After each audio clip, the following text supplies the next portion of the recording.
Welcome to today's edition of the Sports Clinic podcast. Very special episode today, looking at the Australia-Pakistan match, looking back. With me today, it's a group of four. It's a quartet. Kani, of course, from Cricket Twitter. We have Asad, Cricket Cover Drive on Twitter, who runs the Cover Drive podcast, and Asad Hasnan, who's left arm around on Twitter, who's an avid follower. Thank you, gentlemen, for joining. I know it's Friday afternoon here in North America, and it's been a very taxing day, lots of bleary eyes. But let's get into it. Lots to talk about. So Australia beating Pakistan comprehensively in at the end. Let's go backwards, and I'll start with you, Asad Hasnan. Was there ever a period in the match where you thought Pakistan had a chance to win? A very distant chance, I would say. I would say, I guess when we were four down with 110 left, I definitely thought we had a chance. But I also knew that we were one wicket away from not having a chance. So it was always an uncomfortable sort of. It was a very unlikely chase. I'd put it that way. So hoping, but like it was always like hoping against hope. In some ways. Yeah, I think just before if they got out, the win probability was about 1 in 3 at that point, and we needed, I think, what was it, off 16, 17 overs, we needed about 100 runs at that point, and I certainly thought we had a chance. But let's go to the beginning of the game.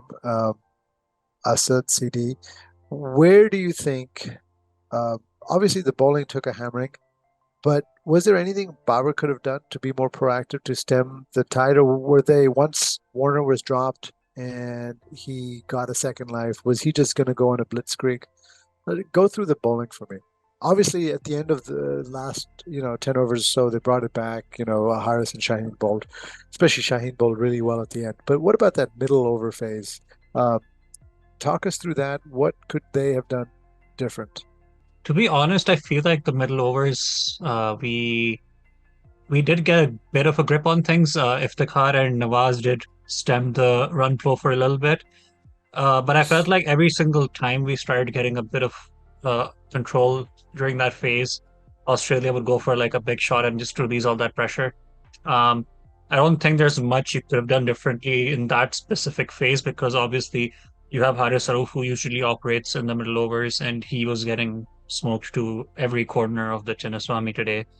Um, Kind of reminded me of myself when I go into play tape ball after like a year's gap every single winter. Um, but it was, I think the only thing I would have done, I think Babar could have done differently, which made no sense to me, was if the car was, I think, the most economical bowler of our entire attack today, and for some reason he didn't bowl his entire quota out, which made absolutely no sense to me. Yeah, 8 over for Um, 37 is what do you bowled in the end? Connie, I'll come to you. Cover Drive mentioned Harris. He went for 8 overs for 83. Does he fall into this pattern? And we saw this in the India game where he sort of doesn't show game awareness, and he almost has to calm himself down, or someone has to talk to him to get him to sort of recalibrate his thoughts. A little bit of hero bowling both in that game and this game when he was getting tonked. How would that was to me was disappointing, is that it's happened now a couple of games where he goes for runs, which is fine, that's expected, but then it just the dam sort of doesn't close up again. It just, once it bursts, it's gone. I think it's tough to look into it like in isolation in a sense. I think Haris Rauf is obviously a very critical component of this bowling attack. He now has, like, I personally believe the role that he's been given suits his strengths the most. Obviously, before we lost Naseem, there was a lot of discussion about possibly giving him the new ball and then using Wasim Jr. as the third seamer. I'm sure you remember that as well. I think it has a lot to do. Obviously, I mean, right after a game, I can understand people being reactionary as well. Like, nobody likes to see Haris Rauf being taken apart for, was it 24 runs in his very first over? I think in a lot of ways it sets the tone in a certain way where it's tough to come back from. But if we're being honest, if you look at where Australia were at the 30th over mark or even the 35th over mark, they had absolutely no right to restrict them to 368, 369. As far as Harris specifically is concerned, I think today, initially, it just took him a little while to gauge what was required on the surface. It's not that he doesn't know that he has to vary his pace. It's not that, I mean, he's worked on his slower deliveries, on his cutters. Like, this is something we've been seeing from the T20 World Cup that was held in the UAE. So he knows what's expected of him. I think today, just in the position that he came in the ninth over, obviously the catch dropped and Australia were trying to accelerate at the time. Babar, if we speak of him being proactive in a sense, brought Ifti on for first change, which obviously with the Warner matchup made a lot of sense. At the point that Haris Rauf came on, I think he bowled the ninth or the 10th over. He just tried a little too hard as far as I can see to get a wicket, right? On the initial couple of deliveries. As far as your hand on the shoulder is concerned, you would have noticed fourth delivery of that over. Both Shaheen, leader of your attack, and Babar went to him, tried to calm him down. But I think it's more than that. It's when a batsman senses that, he's already taken you for, and we've all played cricket at some level. Once a batsman senses he's taking you for 16 or 14 off the first four, he knows you're on the ropes. You just want to see out that over, right? And sometimes it just boils down to damage limitation. Overall, I mean, if you look at how Harris bowled his first three overs, I still think he bowled incredibly well at the death, right? Like, and I think salute to him. His figures, again, might not tell you that, but at the end of the day, just his first three overs were just not something you expect of Harris Rauf. I personally put that down a lot more to Bangalore, to the conditions, to how, I mean, the kind of situation that he came into bowl. I think if Australia had lost a wicket by that point, if Warner was in the hut, they would have approached him a little differently. It's just those minor nuances. So I think it's a little unfair for Harris to be absolutely sort of torn apart. Like, I've seen reactions of people forming their playing 11s for the next game, and he's nowhere to be seen. So I think that's stretching it a little too far. Reaction. But yeah, I mean, he is still a very instrumental portion of this, and I firmly still back him, especially against the likes of Afghanistan, South Africa. Right. I don't think you can progress in the World Cup without him. To get you middle over wicket. So that's all I've got to say on Harris. Asad Hassan, the one change they made to this team today was bringing Osama in place of Shadab. Can you assess his bowling briefly for us today? 9 overs, 82. Did take the one wicket. How did you think he did? It's not an easy match to come into, playing on this pitch against that team. How did you think he did as far as bowling and handling the pressure? And then the second part of it is, while we're on the subject, would you bring Shadab back in against Afghanistan? And if so, who goes? Does Nawaz go, or is Osama just a one and done? I think the question is about how did Osama do? I mean, I think he spun the ball at the start. You can probably very unfair to judge him on this sort of wicket where there's a 59-meter boundary.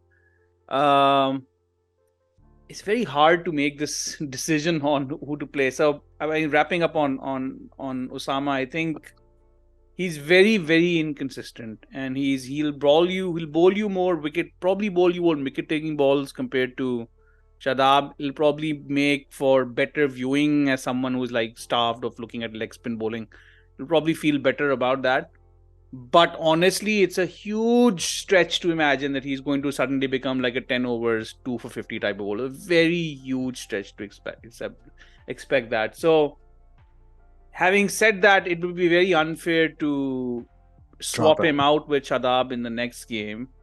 And from what I've heard, Afghans are pretty good players of spin, so it doesn't quite make sense to beef up the spin bowlers in our team. So I think we'll probably have to. I think one thing that's also happening, the finger spinners are actually probably bowling better in this World Cup for us and in general.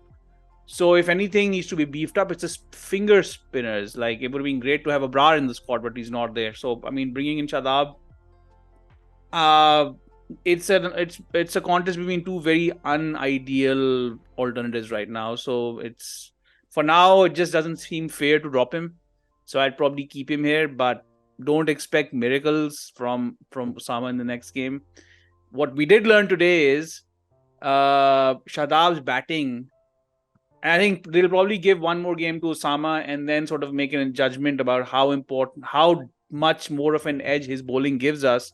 And is it worth it keeping him in there, or do we want the extra 30 runs or 40 runs that Shadab brings in? Because I think we learned today that would have been very helpful. As soon as if they got out, basically the length of the tail was exposed. Edie, let's come to the batting. Were you happy with the openers? The first 10, Australia went for 82 runs in the first 10 overs. We were 59 for nothing. That's how we play. I think the question can be asked after the World Cup is over. Do we need to change our approach? Maybe have one unorthodox opener. But how did you think the openers did? Because at one point they were at 133 for no wickets, down, batting at about 6.4 runs and over. How did you assess Abdullah Shafiq? So as far as the openers are concerned, I obviously if you asked me this question 2 years ago, I would have said, okay, yeah, they were way too slow. But I think I've come to learn that, like every ODI team has a different template, right? Like Australia like to go hard in the power play. India, not before, but more recently, they like to go a bit harder in the power play. Pakistan's approach has always resembled New Zealand's quite a lot. If you look at the New Zealand team from 2019, I feel like it's quite modeled after that, where it's like consolidate from the top, make sure that your top three, top four get a lot of runs, and then you just kick on towards the last 20 overs of the innings. So I do think we could have gotten maybe 15 runs more in the power play.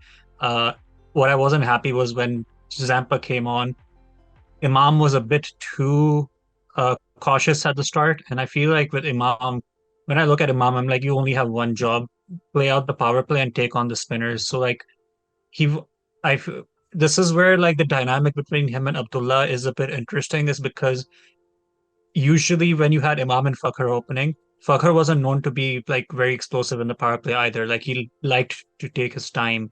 But if Imam was slowing things up from one end, he would usually try to take that initiative. And they're still doing, and like Abdullah's trying to do it, but it's not that easy for someone who's just come into the tournament playing his fifth, sixth ODI. But yeah, I don't think the openers is where the fault lay this time. Like I think they did a good job. We had a good platform. It just came down to, I think, Babar misfiring yet again, and I'm sure that's something that's everyone wants to talk about. So I'm going to come to that topic now. Much. So let's talk about Babar, and we'll ask everyone. So 18 off 14, he started off well, but now got out to a weak shot to fine leg in the first game, then missed the dab to third man against India, and then today pretty soft dismissal again. The weight of expectations are clearly on him. Kani, is it loss of form? Is it a mental thing? Is it just bad luck? And we suspect some movement regression towards the mean, that he'll eventually come good. To me, I wish he was more angry when he got out, instead of sort of having that "oh shucks" look about it. But maybe that's the expectations on him. Let's put aside the captaincy. That's not going to change in this World Cup. That's a discussion for future events. But let's just focus in on the batter and this tournament specifically. Take it away, and then just go around the circle. I mean, in terms of Babar's reaction, like for him being angry, I think that's just more to say with his personality in general. More to your question regarding out of form or bad luck, or I personally think, I mean, obviously nicking down the leg side on what would otherwise be a wide, just trying to get a cheeky boundary down fine leg, that is, it'll happen. The Netherlands game, you could see, we'll leave alone the delivery, he actually got out. But before that, you could see he was in a bit of a crux of a situation. He was struggling to sort of get it away, sort of try to force a shot towards mid-wicket. again, game situation created where we lost 3, and then we had to rehabilitate ourselves through Rizwan and South. Luckily, we were able to manage that.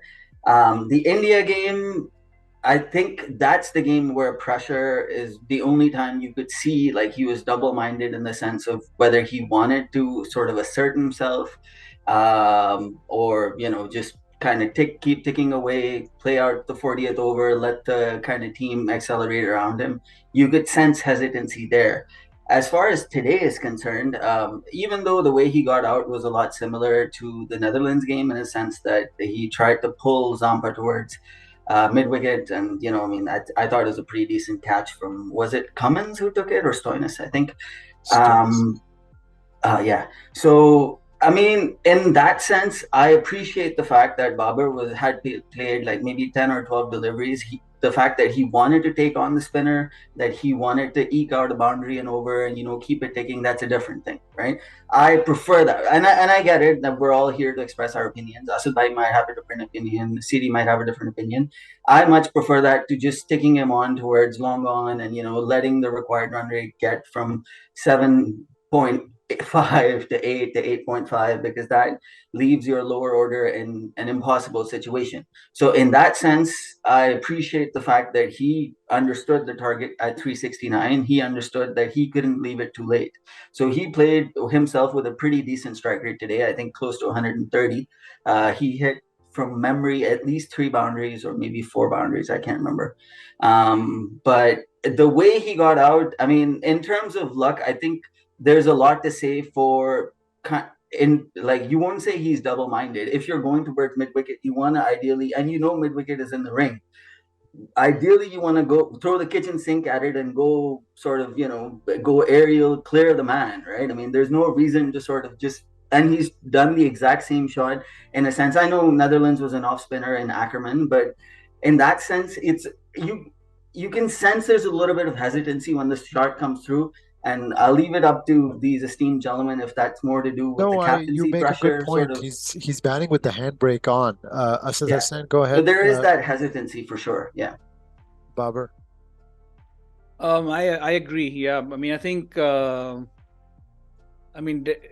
game against spin is generally so tentative, so double-minded that it's Babar is just another extension of that. So he's probably like personifying it more. Like, I think Rizwan is playing spinners okay. I think Saud is doing okay, but Babar is coming in at a time and he's letting these spinners just keep getting him out. I mean, Asad bhai, do you think him being the captain affects that at all? I don't think so. From everything that I've heard, he's not the sort who really lets his captaincy get into the way he bats, and that's probably to his deters him a little bit because he thinks very single-mindedly about his runs. He's not really thinking strike rates, and so we've seen this in T20s as well, right? He's sort of all about just getting runs and doesn't really care that much about the strike rate. So maybe, I mean, this is a big enough tournament, but I doubt that that's what's happening. I do think that there are some weaknesses there when it comes to spin bowling, and it's all sort of, cricket is a very cruel game in a lot of ways. Like, it shows you up in the worst of times. Like, this is supposed to be Babar's tournament. This is supposed to be the pitches that suits him the most in the world. So like, there's a lot of expectations there, and when things start to go wrong, we've seen this in the past as well. Like, it just goes wrong in a very terrible sort of way. Babar is facing the brunt of it, so nothing to really pick apart. But I would say, like, he needs to stop thinking of himself as the main player of the team, because he's not the main player of the team. The main players of the team are Rizwan and Saud Shakil and Abdullah Shafiq. Those are the main players. Babar is now basically a nice to have. Like, if he performs, great. If he doesn't, there's other guys there who at least we tend to rely on more. So this is the frustrating part for me, is like, stop playing like the world is on your shoulders. It's not on your shoulders. Like, just go and play. He's got to be much more the way Rohit now is, with almost like a honey badger. He just lets it go and just plays. He's free from unencumbered. CD, Babar, your thoughts? Fire and brimstone. I might. I have a lot to say on this. I'll try to keep it brief, but like, starting from what Asad Bhai said, right? Like, I do think he is the most important player in some ways, but he doesn't bat like that. Is my argument. He doesn't bat like that. He doesn't bat like Babar Azam. He doesn't bat like someone who's the number one batsman in the world. He comes out and he's super tentative. He's like just knocking it around. And if I'm Babar Azam and I listen to the post-match interviews with Kuldeep and Hardik in the last game where they're like, "Oh, Babar and Rizwan were so timid," I would take that as an insult. Like, babe, like I'm Babar Azam. How can you talk like that about me? But I just feel like Babar, he's just plays in his shell, and we've seen this in T20s as well, as Asad Bhai said. Um, Coming on to his dismissal today, he got out similarly against the Netherlands. I think that comes down to the fact that he has a very limited range of release shots versus spin. And it's very predictable. Like, this is what, on the leg side, this is his most predictable release shot. And that's why teams are starting to target that, which is ironic to me because the amount of bilateral T20s we play, the one thing you would think that these batters would improve is their release shots. But we don't even play T20s the right way. Even there, we want to knock it around and stuff. And then it just translates over across formats, right? Like, we saw this issue in T20s as well, where we couldn't play spin in the middle overs, and it's showing once again. Apart from obviously Rizwan and Saud, another issue is that arguably, I think after Saud, our best pair of spin, Shadab comes in at number 7, which is like, I'm not saying that's wrong. Like, it's the makeup of the team, right? Like, he is your insurance policy if there's a collapse. But I think more importantly with Baba right now, is the way he's getting out is it's very, the way he's batting is very lazy in many ways. Like getting out down the leg side, that dismissal in the last India game, something's wrong. I think he's just gotten complacent, which, yeah, obviously, Sadi by Asad by Kani by you. I'm like the youngest guy here, so I've watched Pakistan cricket for like 21. 18 years, 19 years. And I've noticed this thing with our captains is that at one point they just start getting very complacent with their game, and I feel like I thought Babar was different, but I feel like he's falling into that shell as well, where he's just very comfortable with where he is, and he doesn't. Even if you look at his post match, he never owns up to the fact that I didn't play well today. He's always like, "Oh, the middle order didn't play. We didn't do this." Like, you're the captain. You got to take some responsibility on your shoulders. You're supposed to be the talisman for this team. I went off on a tangent, but I'll just stop there. It's interesting, if you watch Sadi bhai, sorry, if I may, I just quickly wanted to speak on playing the situation. Today, while Babar came in, I noticed. I personally think it was the first time he hit 3 boundaries of his first 10 deliveries. I genuinely, regardless of format, T20, Test, ODI, I don't remember the last time Babar hit 3 boundaries in his first 10 deliveries that he's faced in an innings, because he usually just takes a little bit of time to get going. So I think today the intent and I know people will say all 3 of them were off slowness or whatever at the end of the day.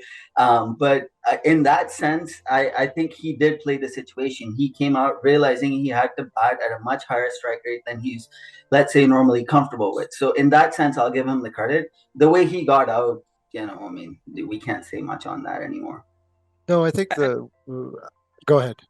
I'm saying that's probably what's contributed as well, right? Is he's coming in under pressure. I think Babar, when he's at his most successful, is playing the long game. He's playing at his own rhythm, and it feels like right now he's having to play to a different rhythm compared to what he's used to, like with 350s and 360s to chase. That's not something that he's probably as comfortable with, and he's probably being forced out of his comfort zone and take a little bit more chances compared to what he usually does. So that's probably what's contributing to these.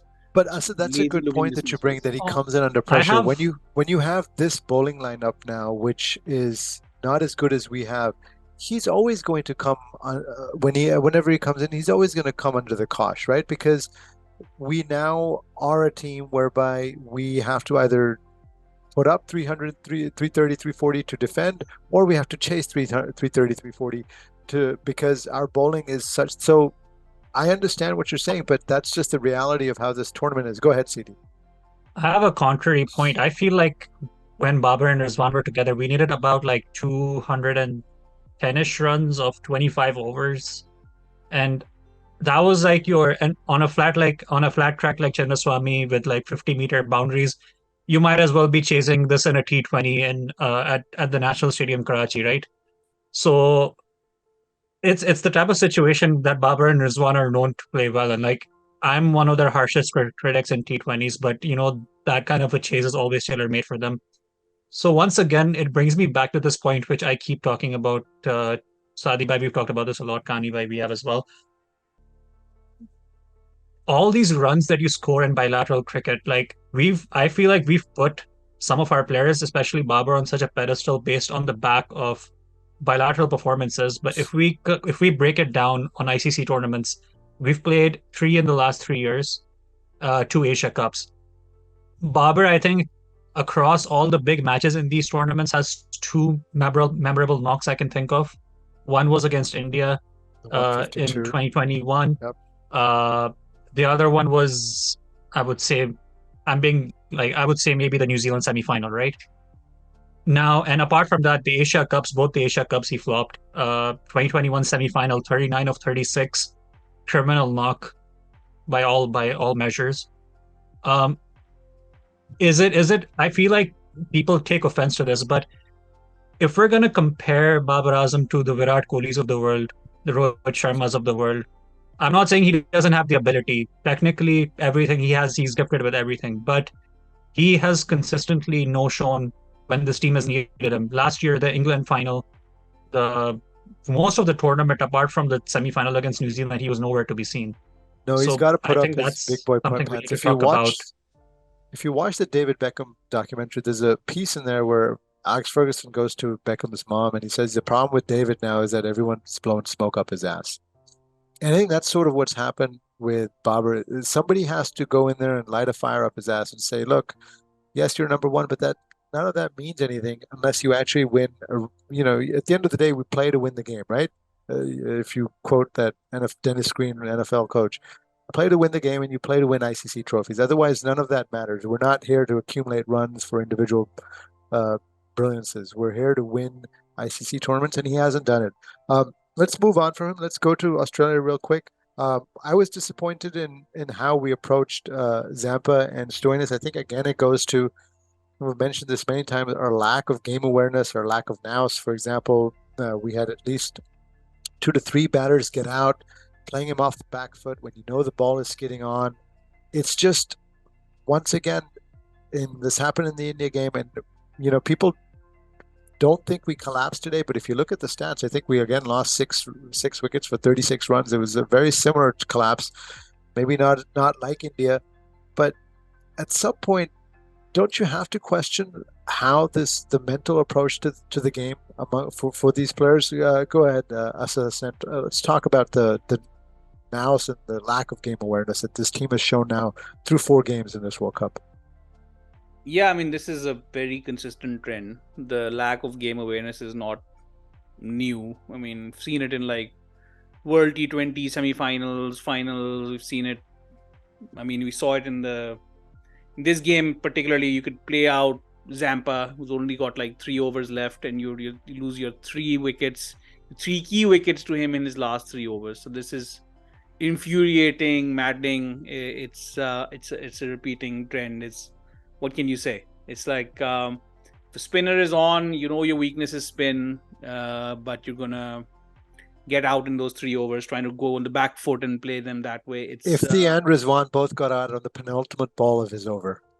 Rizwan, I think, was psyched out because Nawaz was batting so terribly. Nawaz is just a whole other different level of brainlessness. Like, there is literally nothing. I think we can do an entire podcast just on Nawaz at this point. He was stumped on the last ball of that over. So again, just he not only was he playing him terribly and like the way he got out is a separate story, but he also like put a lot more pressure on Rizwan. Rizwan's game is very much about strike rotation. And one of the things these guys struggle with, like even Iftikhar, I think, is other than hitting sixes, he really struggles with strike rotation. That's a big problem. Like, so Rizwan bats very well when Saud is on the other end. So that's why, because their games are essentially similar in terms of strike rotation. But once he's not there and you bring in, like Shadab, this is where we really missed him. Like having Shadab batting with Rizwan, this is an added thing that makes an impact to Rizwan as well, having someone who can rotate the strike. So that's the other thing to consider as we evaluate Usama. I go back to Usama's bowling is you have someone who can actually help Rizwan out there in the middle as well, which is a factor that we should consider as we select our teams moving forward. Connie, I think thoughts on- effectively, Go ahead, Sadi. I think we effectively went in with like 6 batters today because like I had already given up by the time South. So when South got out, I was like, yeah, this is over because we have about 15 overs left. We have Iftikhar who comes in. He's not going to last the entire 15. And Nawaz is not a number 7. Like, he's not a number 7.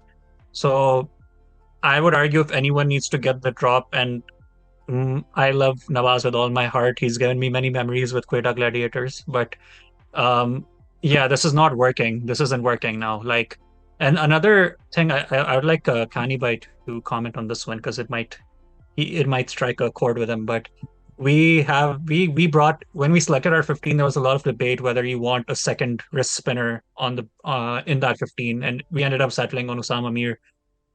But I feel like with the way that we had both Shadab and Nawaz in very like sketchy form, and we knew that we couldn't really afford to drop Shadab, would it not have made more sense to keep Abrar in the 11 so that you have someone who can he's someone who can consistently hit the same lengths, and that's what you need in this format.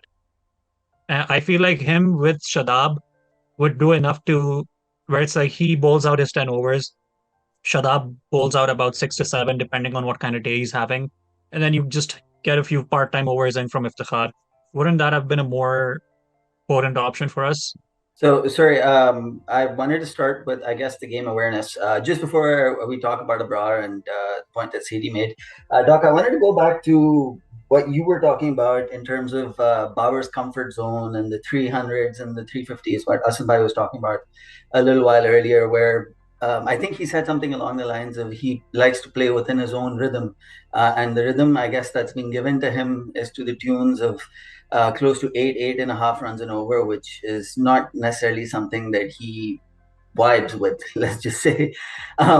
So I personally disagree with that to a certain extent, because I think there are certain conditions in this World Cup where that doesn't apply. Cheapok, for example, we go to Chennai after this for our next 2 games, Afghanistan, South Africa.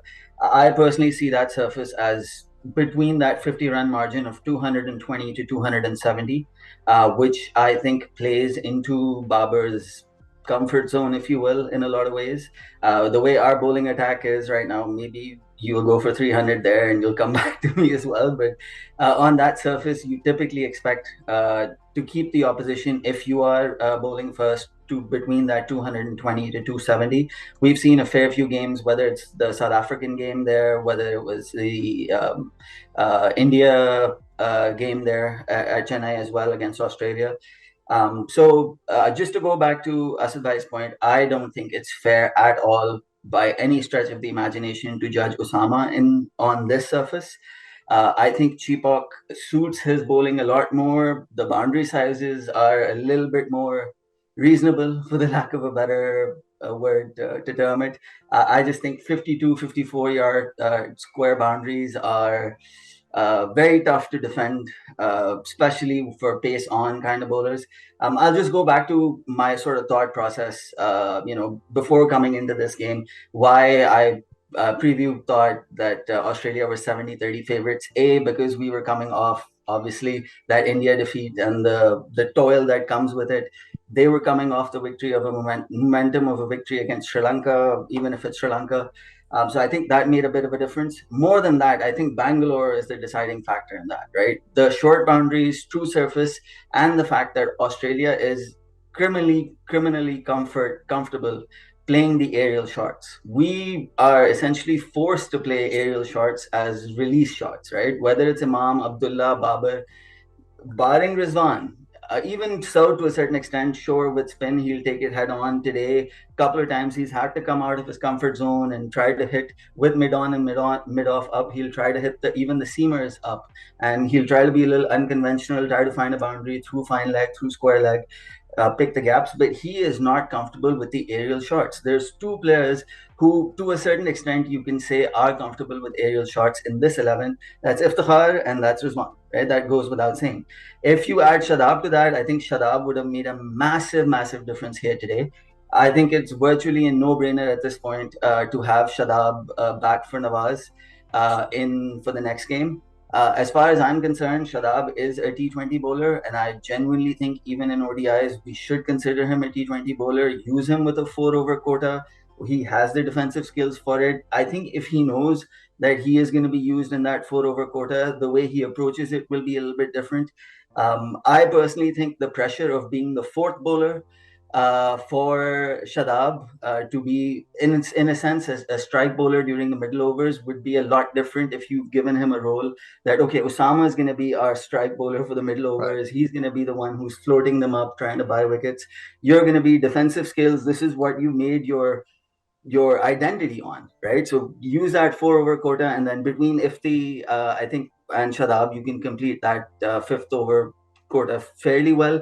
I don't think it's reasonable to expect Ifti to bowl 10 overs game after game.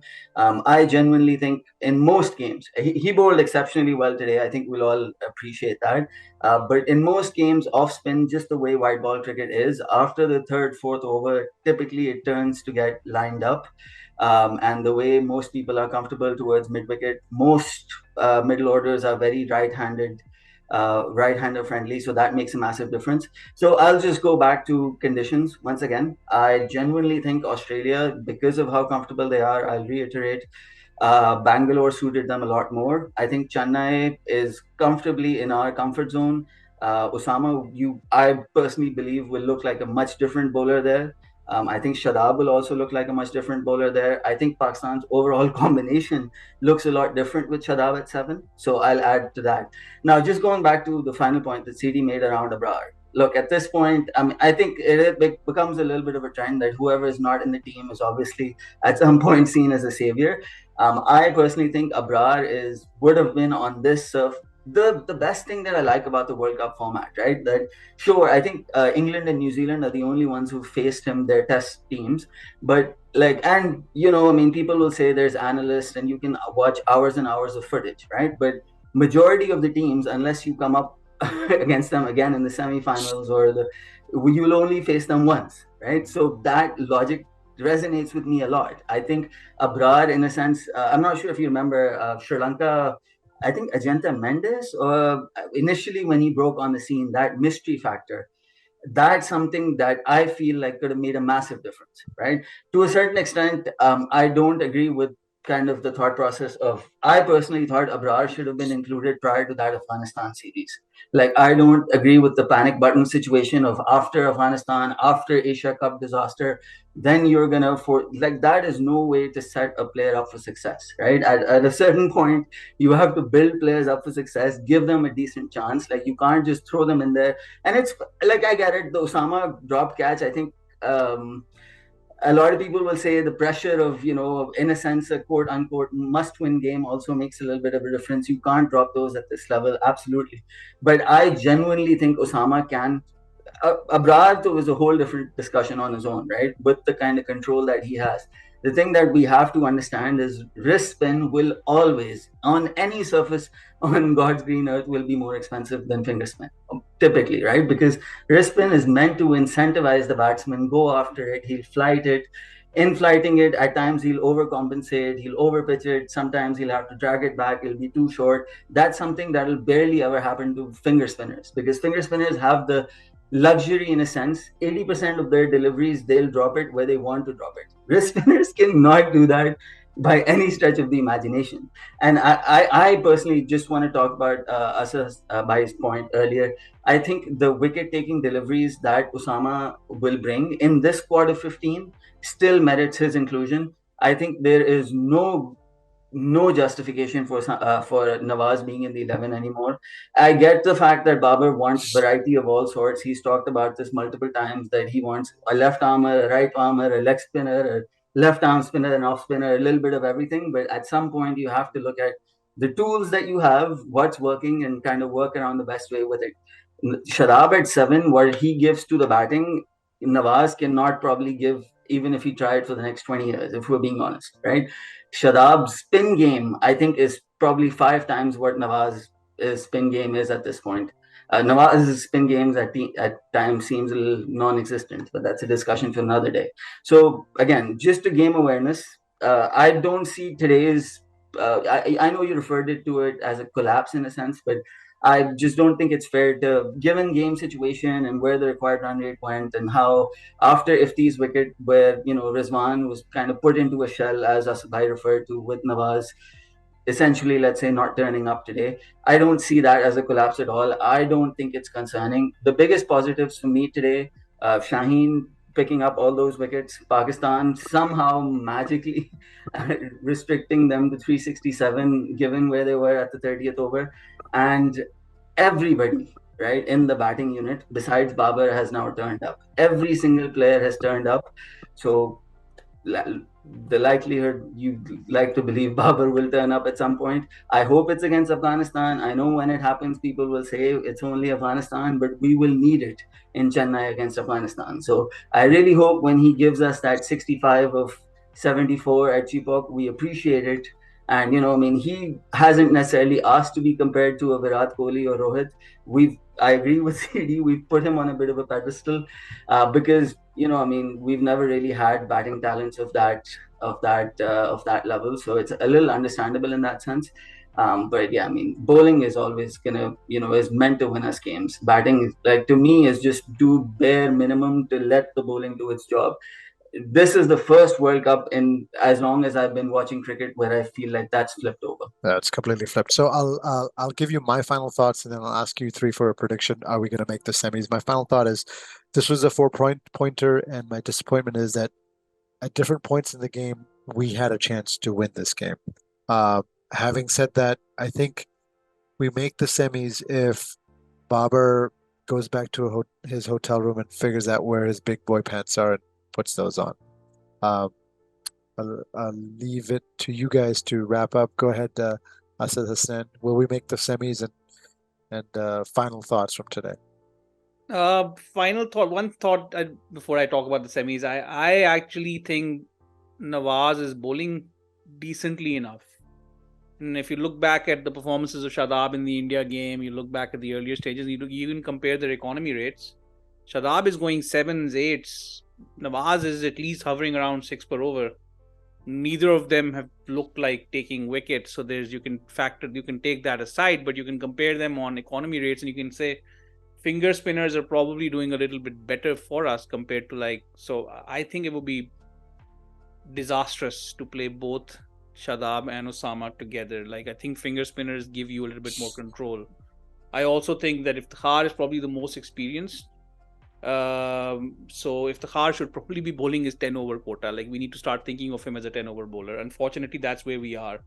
I wouldn't drop Osama for the next game, but we have to get Shadab's batting back in. So we are stuck between lots of really crappy options. It goes back to how terribly this whole thing has been managed. This is exactly what happens when you have a dysfunctional cricket board, when you have no bench. You base your entire strategy on fast bowlers, and then you treat those fast bowlers as a joke. You're playing them in league. They're playing in leagues all over the world. They're coming to you complaining about injuries, but you're not taking it seriously. You're playing them in games against Nepal. Everything adds up to this crap hole that we find ourselves in because of the way we manage things. We're stuck between these really crappy options. So yes, we'll have to pick one of them and persist with it. So there's no easy solution here. I'm a very optimistic fan, so I think we have to beat Afghanistan. There's no two ways about it. And then I think we have some favorable World Cup matchups in South Africa. We've been doing fairly well. New Zealand, I don't think we've ever lost to them in a World Cup. Then there's Bangladesh. So I still think the game between Pakistan and England in Calcutta will be a Virtual quarterfinal. I've felt it for a while. And I think if we can get to that stage, still being in tension, the Eden Gardens have traditionally been pretty favorable to us. I think we've got a very good record, and that's where reverse swing starts to come into thing. And I was reading up, I think Sajjawal was tweeting on this, reverse swing is a big factor in places like Eden Gardens. We have to get through to that stage, and then hopefully, I think we'll have to bring in another very difficult option, which is Masim Jr. You might have to start playing with 4 pacers at some stage in this tournament as well. So we are stuck between some very, very difficult options. But I think conditions-wise, what we got today is probably the least suited to our bowling. As we get away from this, Chennai, I mean, obviously it's Afghanistan, so we're dreading their. Who knows? This is a.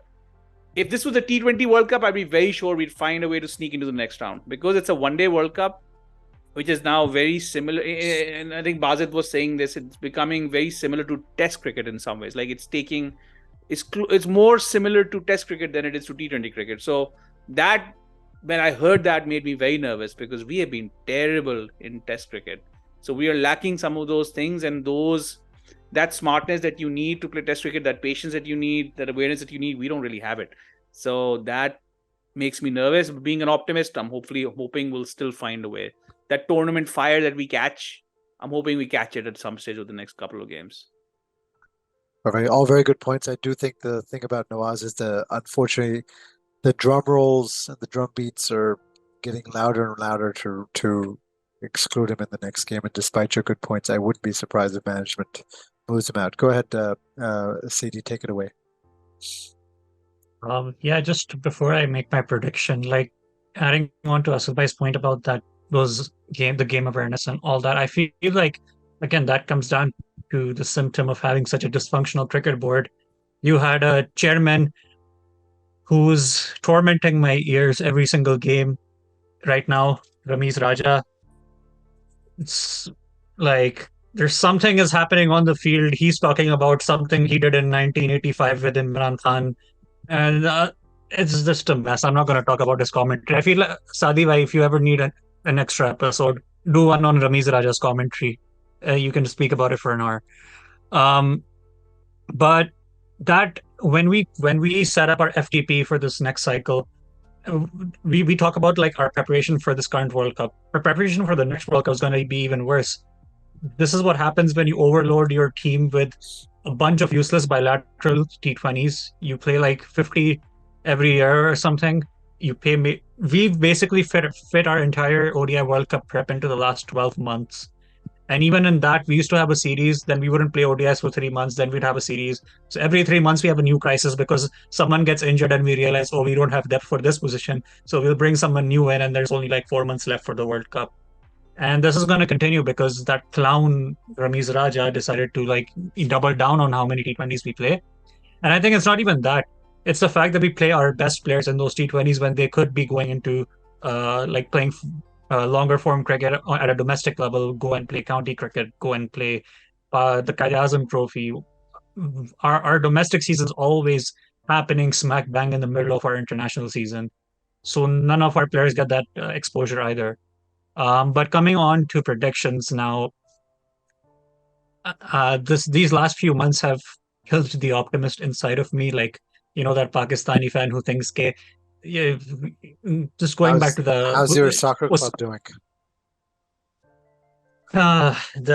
Let's just say sports is making me question my will to live these days as a whole. But it's Usman Samiuddin's article. I always go back to that. Anytime I'm in between like a rock and a hard place when it comes to cricket, I go back and read that whole thing about Hal and Pakistan cricket. The only way we're making the semis is Hal right now. But my prediction is we're going to do a repeat of 2019 and fall short on net run rate. Very good. Well, thank you, gentlemen. Thankfully, a non-cricket weekend for Pakistan, and 3 of us are Manchester United fans. We'll see what we come up with tomorrow, and we'll go from there. Thank you all.